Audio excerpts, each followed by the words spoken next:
We have the toughest gun laws in the nation. And if every state on their own followed what we're doing, they could also claim to be safe states. I'm Errol Lewis, the political anchor at Spectrum News New York 1, and I just finished talking with Governor Kathy Hochul. She came in to talk about a lot of different things, the most urgent of which was the response to the Midtown massacre. The person who drove here from Nevada and killed a bunch of people and then killed himself. It happened to be in a part of town where the governor has her own office. So we talked about security, what it's like in the neighborhood. I feel safe where I am. I mean, this is an event that the likes of which we've never seen here. We talked about what levels of security might need to be changed. With respect to the assault weapons, there needs to be a national ban.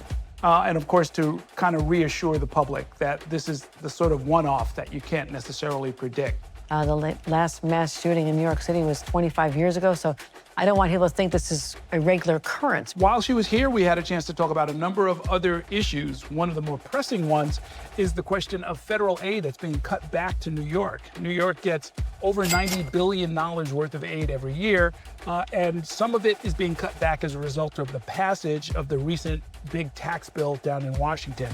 One of the other issues that we talked about, the Office of Cannabis Management recently sent out 152 letters to different dispensaries, 88 of them here in New York City, saying that they are actually out of compliance with a law that requires dispensaries to be at least 500 feet away from a school or a house of worship.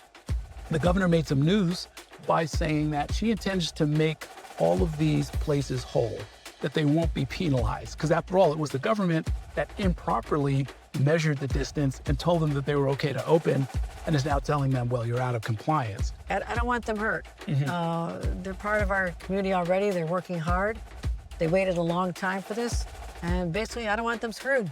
And then finally, there's a question on the ballot here in New York City, and it's a question that's been kicked around for a while, which is whether we should move our municipal elections from the odd year, like 2025, to the presidential year.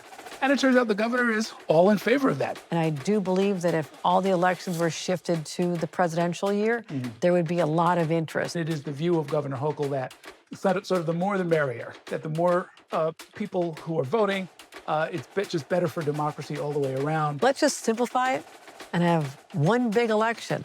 And so that's going to be a ballot question that we're dealing with in November. So check it out. We're on YouTube. You can check us out on the Spectrum News app, and we'll see you next time.